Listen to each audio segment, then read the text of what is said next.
ಓಂ ನಮೋ ವಾಲ್ಮೀಕಿಯೇ. ನಮಸ್ಕಾರ ಬಂಧುಗಳೇ. ನಾನು ನಿವೃತ್ತ ಪ್ರಾಧ್ಯಾಪಕ ಡಾಕ್ಟರ್ ಅರ್ಜುನ್ ಪಂಗಣ್ಣವರ್.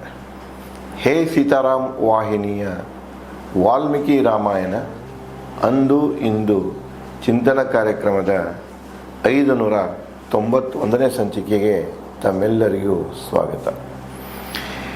ಹಿಂದಿನ ಸಂಚಿಕೆಯಲ್ಲಿ ಸೀತೆಯು ಹನುಮಾನನಿಗೆ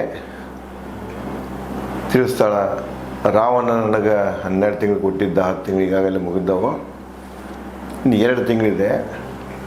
ಇನ್ನೊಂದು ವಿಷಯ ಅಂದರೆ ವಿಭೀಷಣನ ಮಗಳ ಮೂಲಕ ತಿಳಿದಿದ್ದು, ಯಾವ ಸಂಧಾನ ಮೂಲಕ ಆದರೂ ಇನ್ನು ಯಾರೇ ಹೇಳಿದ್ರೆ ಮಾತು ಕೇಳುವುದಿಲ್ಲ, ನನಗಂತೂ ಅವನು ಬಿಡುವುದಿಲ್ಲ.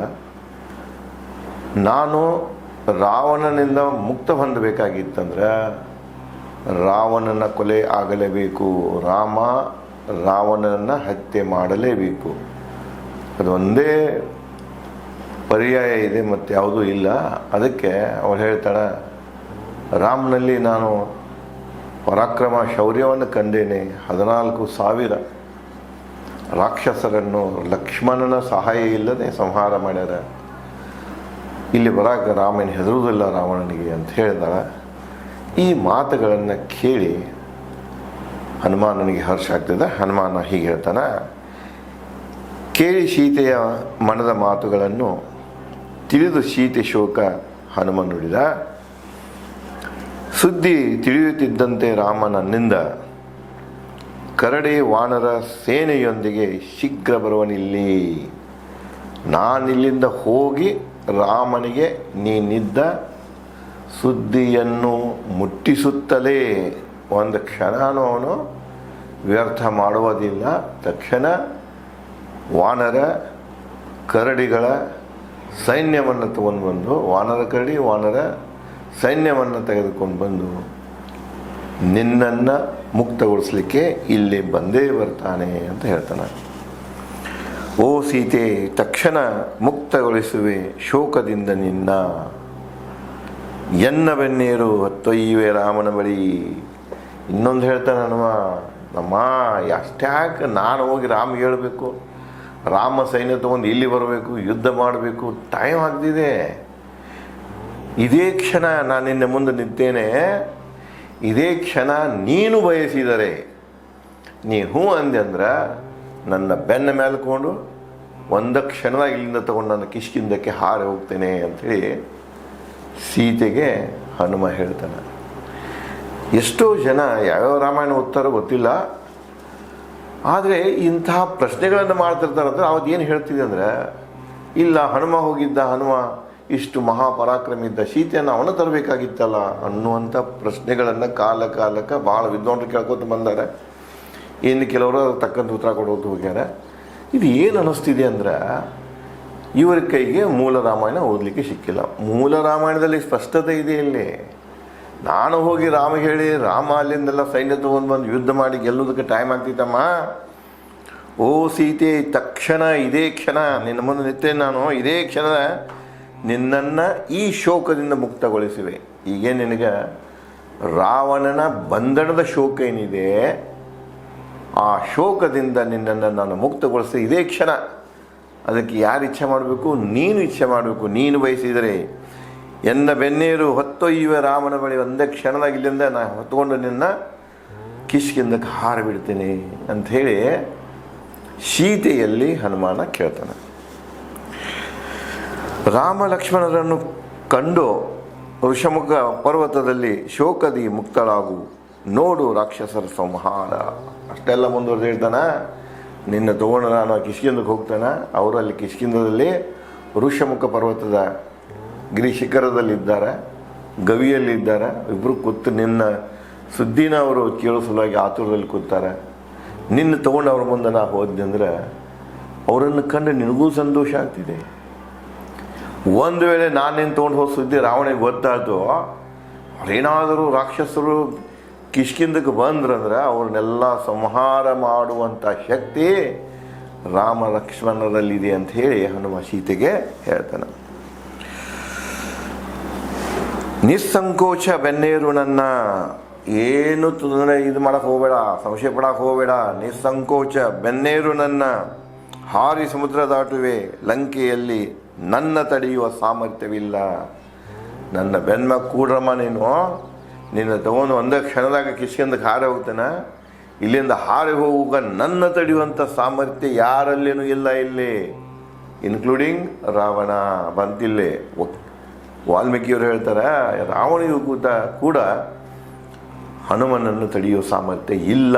ಅದಕ್ಕೆ ಹನುಮ ಹೇಳ್ತಾನೆ, ಅಮ್ಮ ನೀನು ನನ್ನ ಬೆನ್ನ ಮೇಲೆ ಕೂಡ್ರು, ತಕ್ಷಣ ತಗೊಂಡು ಹೋಗ್ತೀನಿ, ಯಾರೂ ನನ್ನ ತಡಲಿಕ್ಕೆ ಸಾಧ್ಯ ಇಲ್ಲ ಅಂತ ಸೀತೆಗೆ ಹನುಮ ಕೇಳ್ತಾನೆ.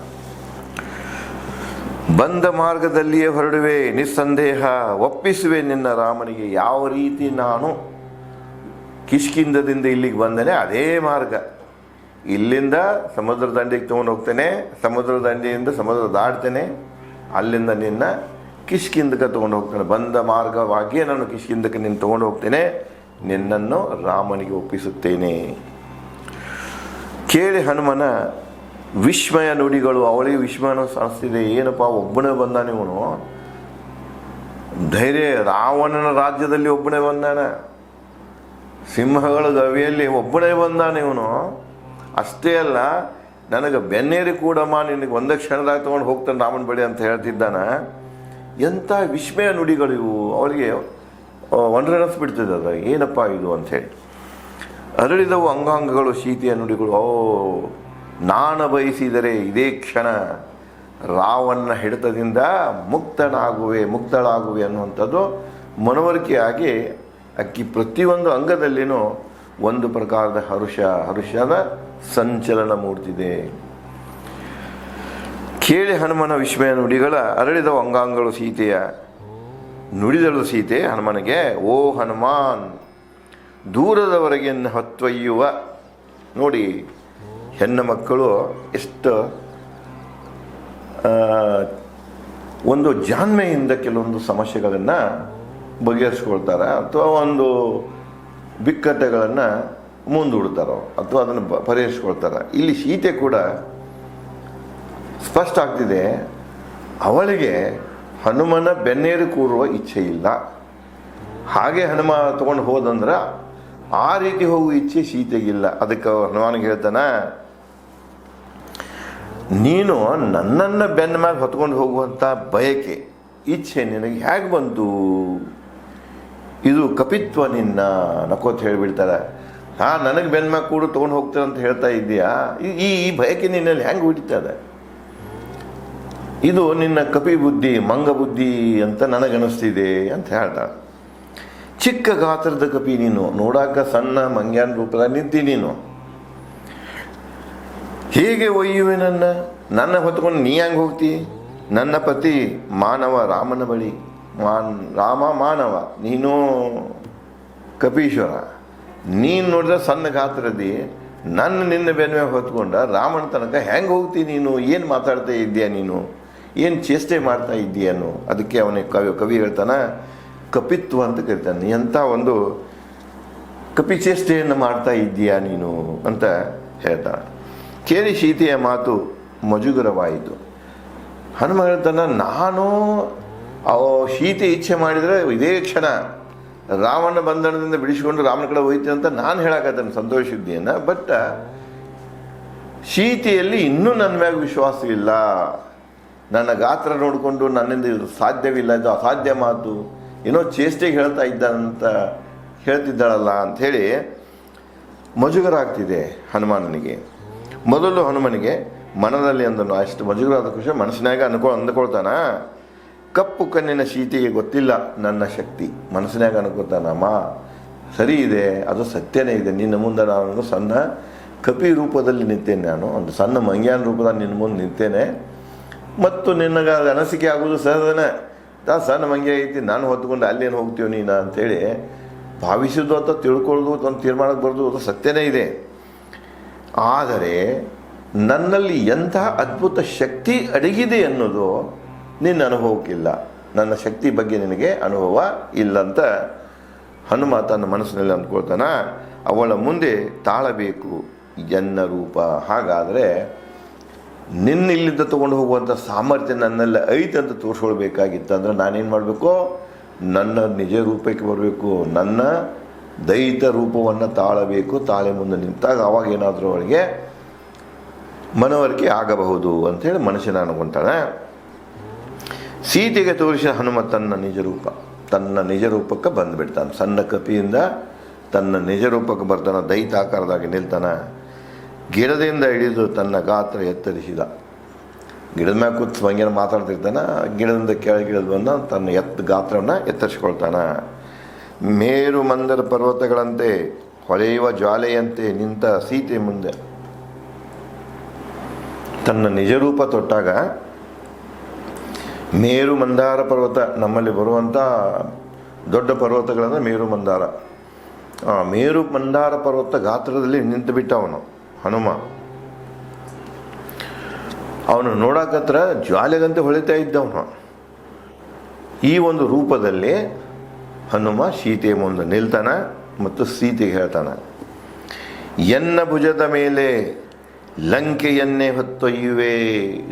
ನೋಡಮ್ಮ, ನೀನು ಸೀತಾಮಾತೆ, ಒಬ್ಬ ಮಹಿಳೆ, ನೀನಲ್ಲ, ಈ ನನ್ನ ಗಾತ್ರದ ನೋಡಬೇಕಾದ್ರೆ ಇಡೀ ಲಂಕೆನೇ ನನ್ನ ಭುಜದ ಮ್ಯಾಗ ಹೊತ್ಕೊಂಡು ಹೋಗುವಷ್ಟ ಬಲ, ಶಕ್ತಿ, ಸಾಮರ್ಥ್ಯ ನನ್ನಲ್ಲಿದೆ. ಈ ಲಂಕೆನ ಹೊತ್ಕೊಂಡು ಹೋಗ್ಬೋದು ನಾನು ಅಂತ ಹೇಳ್ತಾನೆ. ಅರಣ್ಯ, ವೃಕ್ಷ, ಕಮಾನು, ರಾವಣ ಸಮೇತ. ಈ ಲಂಕೆ ಅಂದರೆ ಇವರೆಲ್ಲರೂ ಬಂದರು. ಲಂಕೆಯಲ್ಲಿದ್ದಂಥ ಅರಣ್ಯಗಳು ಬಂದು, ಲಂಕೆಯಲ್ಲಿದ್ದಂಥ ಗಿಡಮರಗಳು ಬಂದು, ಲಂಕೆಯಲ್ಲಿದ್ದಂಥ ದೊಡ್ಡ ದೊಡ್ಡ ಕಮಾನುಗಳು ಬಂದು, ಆ ಲಂಕೆಯಲ್ಲಿ ರಾಕ್ಷಸರ ಜೊತೆಗೆ ರಾವಣನೂ ಬಂದ. ಇವರೆಲ್ಲರನ್ನು ಕೂಡ ಹೊತ್ಕೊಂಡು ನಾನು ಹೋಗುವಂಥ ಸಾಮರ್ಥ್ಯ ನನ್ನಲ್ಲಿದೆ ಅಂತ ಹೇಳ್ತಾನೆ. ಓ ಸೀತಾದೇವಿ, ತೊರೆ ನಿನ್ನ ಮನಸ್ಸಿನ ಸಂದೇಹ, ನನ್ನೊಂದಿಗೆ ಬಾ. ನನ್ನ ಬಗ್ಗೆ ನಿನಗೇನೊಂದು ಸಂದೇಹ ಹುಟ್ಟಿದೆ, ಅದನ್ನು ಸಂಪೂರ್ಣವಾಗಿ ಹೊಡೆದು ಹಾಕಿ ಏನು ಮಾಡುವ, ನಾನು ಹೇಳ್ತಿರ್ತಾ ಇದ್ದೇನೆ, ನಿಸ್ಸಂದೇಹವಾಗಿ ನನ್ನೊಂದಿಗೆ ಬಾ. ಶೋಕ ಮುಕ್ತ ಮಾಡು ರಾಮಲಕ್ಷ್ಮಣರ ನಿನ್ನ ಶೋಕದಲ್ಲಿ ಕೂತಾರವ್ರ. ನಾನು ಹೇಳಿದ ತಕ್ಷಣ ಬಂದುಬಿಟ್ಟು ನನ್ನ ಕರ್ಕೊಂಡು ಹೋಗ್ತೇನೆ ನಾನು ಅಲ್ಲಿಗೆ. ರಾಮ ಲಕ್ಷ್ಮಣರು ನಿನ್ನ ಕಂಡ, ಅವರು ದುಃಖದಿಂದ ಮುಕ್ತರಾಗ್ತಾರಂತ ಹೇಳಿ ಹನುಮ ಸೀತೆಗೆ ಹೇಳ್ತಾನೆ. ಇನ್ನು ಹನುಮಾನನ ಮಾತು ಕೇಳಿಕೊಂಡು ಸೀತೆ ಯಾವ ರೀತಿಯಾಗಿ ಇದಕ್ಕೆ ಉತ್ತರಿಸ್ತಾಳೆ ಅನ್ನೋದನ್ನು ವಿಚಾರಗಳನ್ನು ನಾನು ತಮಗೆ ಮುಂದಿನ ಸಂಚಿಕೆಯಲ್ಲಿ ಹಂಚಿಕೊಳ್ಳುವೆ. ಧನ್ಯವಾದಗಳು.